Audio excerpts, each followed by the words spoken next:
दोस्त, पूरी दुनिया में अगर सबसे ज्यादा रहस्यमय जगह है तो वह है हिमालय। यह आज से नहीं, आदिकाल से रहस्यमय रहा है। जैसे जैसे रहस्यों की परतें हटती गई, वैसे वैसे रहस्य और गहराता गया। सदियों से यह प्राणी मात्र को अपनी ओर आकर्षित करता आया है। चाहे इसका कारण वहाँ पाए जाने वाले दिव्य वनस्पति संपदाएं हो, या हजारों सालों से तपस्यार्थ साधुओं की तपस्या स्थली, या फिर देवताओं का मनोरम स्थल। गंगा और सिंधु जैसी पवित्र नदियों का उद्गम स्थल भी तो हिमालय ही है। हमेशा से ही कहा जाता है कि हिमालय में बड़े बड़े आश्रम है, जहां आज भी सैकड़ों साधक अपनी साधना में लगे हैं। ऐसे में हिमालय में स्थित एक ऐसे मठ का नाम आता है जो अनंत रहस्यों से भरा है, जिसका नाम ज्ञानगंज है। ज्ञानगंज मठ हिमालय में एक छोटी सी जगह है जो शांग्रीला, संभाला और सिद्धाश्रम के नाम से जानी जाती है। कहते हैं कि यहाँ से ही सबका भाग्य निश्चित होता है। यह भी कहा जाता है कि यहाँ अमर होने का राज छिपा है। ये ऐसी जगह है जो सिर्फ सिद्ध पुरुषों और महात्माओं को बड़ी ही आसानी से मिल जाती है, पर आम इंसान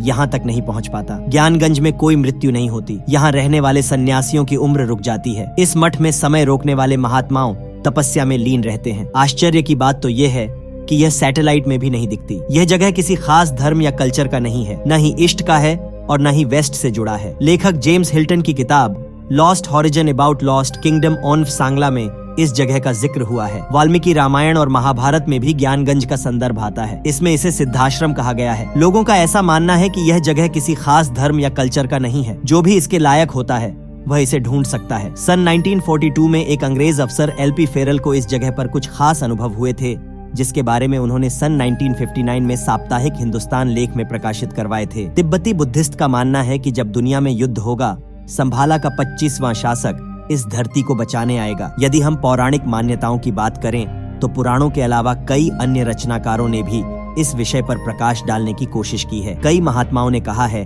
कि ज्ञानगंज एक ऐसा संसार है जहाँ परम शक्तिशाली योगियों सहित सतयुग, त्रेता व द्वापर युग के कई महान ऋषियों ने अपनी अपनी लीलाएं की है।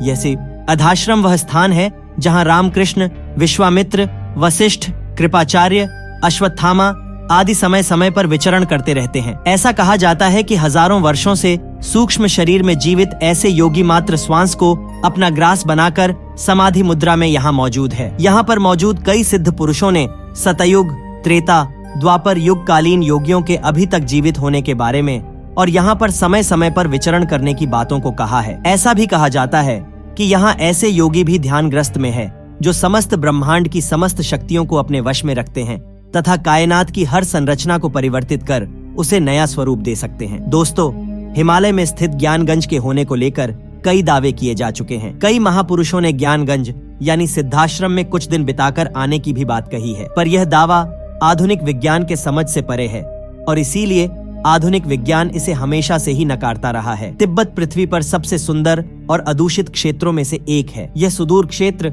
न केवल साहसिक प्रेमियों को आकर्षित करता है, बल्कि उन यात्रियों को भी आकर्षित करता है जो अपने जीवन में अस्तित्व का गहरा अर्थ खोजने के उद्देश्य से निर्देशित होते हैं। पिछली शताब्दी तक रहस्य में डूबा और अत्यधिक दूरस्थ तिब्बत अभी भी काफी हद तक अज्ञात और अनदेखा है, और यह बात इस हिमालयी क्षेत्र को और अधिक दिलचस्प बनाती है।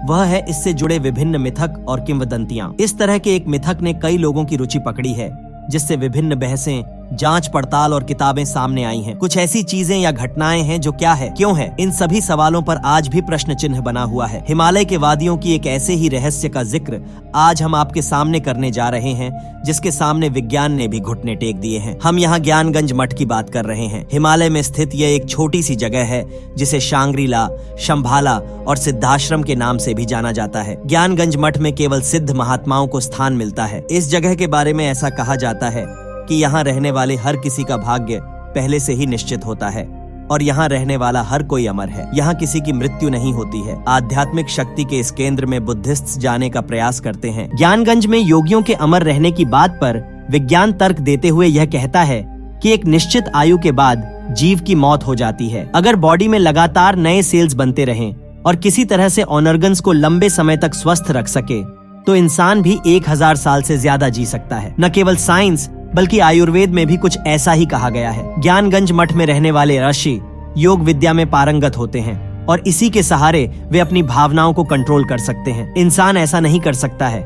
इंसान का किसी भी चीज पर कोई कंट्रोल नहीं है और न ही मौत पर उसका कोई वश चलता है। लोगों का ऐसा मानना है कि यह जगह किसी खास धर्म से संबंधित नहीं है। यहाँ तक वही पहुँच पाएगा जो किसी तरह से खुद को यहाँ के लायक बना लेगा। यदि हम बौद्ध धर्म की बात करें तो बुद्धिस्ट ऐसा मानते हैं कि भगवान बुद्ध ने अपने आखिरी दिनों में कालचक्र के बारे में ज्ञान प्राप्त कर लिया था। उन्होंने कई लोगों को इसके बारे में बताया भी था। इनमें से एक थे राजा सुचंद्र। राजा जब इस ज्ञान को प्राप्त कर वापस अपने राज्य में आए, तभी से तिब्बत में उस स्थान को शंभाला कहा जाने लगा। शंभाला का मतलब है खुशियों का स्रोत। बौद्धों का मानना है कि शंभाला दुनिया की गुप्त आध्यात्मिक शिक्षाओं की रक्षा करती है। इस पौराणिक भूमि तक पहुंचने के निर्देश कुछ पुराने बौद्ध धर्म ग्रंथों में दिए गए हैं, हालांकि निर्देश अस्पष्ट हैं। बौद्ध भी मानते हैं कि ज्ञानगंज मृत्यु के नियमों की अवहेलना करता है। इस अमर भूमि में किसी की मृत्यु नहीं होती और चेतना सदैव जीवित रहती है। इसे शंभाला और शांग्रीला के नाम से भी जाना जाता है। प्राचीन ग्रंथों और मान्यताओं के अनुसार ज्ञानगंज 8 पंखुड़ियों वाले कमल की संरचना जैसा दिखता है। यह बर्फ से ढके पहाड़ों से घिरा हुआ है। जीवन का वृक्ष जो स्वर्ग, पृथ्वी और अधोलोक को जोड़ता है, उसके केंद्र में खड़ा है। जिन लोगों ने ज्ञानगंज या शंभला को देखा है, उनके लिए यह झिलमिलाता शहर है। इसके रहने वाले अमर हैं, जो दुनिया के भाग्य का मार्गदर्शन करने के लिए जिम्मेदार हैं। इस रहस्यमय राज्य के भीतर रहते हुए वे सभी धर्मों और विश्वासों की आध्यात्मिक शिक्षाओं की रक्षा और पोषण करते हैं। दूसरों के प्रति अपनी बुद्धिमत्ता का पालन करते हुए वे अच्छे के लिए मानव जाति की नियति को प्रभावित करने का काम करते हैं।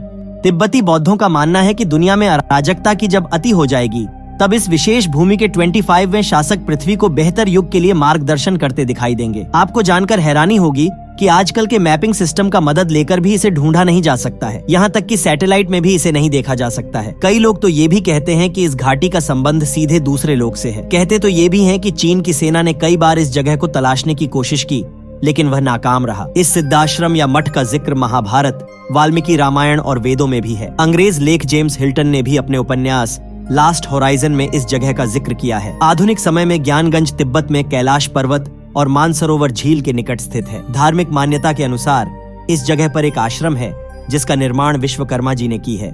इस स्थान के बारे में सर्वप्रथम स्वामी विशुद्धानंद परमहंस ने लोगों को जानकारी दी थी। शांग्रीला एक तिब्बती शब्द है जो शैंग माउंटेन पास से मिलता जुलता है, इसलिए ऐसा लगता है कि यह जगह कुनलुन शैंग माउंटेन की घाटियों में कहीं स्थित है। शांग्रीला घाटी का अनुमानित एरिया 10 वर्ग किलोमीटर है। भारत की सीमा की तरफ से लंपियाधुरा पास शांग्रीला घाटी तक पहुंचने का मार्ग है। यह कैलाश मानसरोवर जाने का प्राचीनतम लेकिन बेहद दुर्गम रास्ता है। 1962 भारत चीन युद्ध के बाद लंपियाधुरा का रास्ता लगभग बंद हो गया है। प्राचीन काल में कैलाश मानसरोवर जाने वाले साधु संत उत्तराखंड के धारचूला से होते हुए गूंजी, कुंटी और पार्वती ताल होते हुए कैलाश मानसरोवर जाने के लिए लगभग 18000 फुट की ऊंचाई चढ़कर लंपियाधुरा पास पहुंचते थे। यहाँ से 1500 फुट नीचे कैलाश मानसरोवर की जड़ में ही शांग्रीला घाटी यानी ज्ञानगंज की अनुमानित स्थिति मानी जाती है, लेकिन चौथे आयाम में होने की वजह से यह आम लोगों की निगाहों से परे माना जाता है। दोस्तों, आपका क्या ख्याल है? ज्ञानगंज के बारे में क्या सच में ज्ञानगंज का अस्तित्व है? अपने विचार हमसे जरूर शेयर कीजिएगा। वीडियो अगर पसंद आए तो लाइक,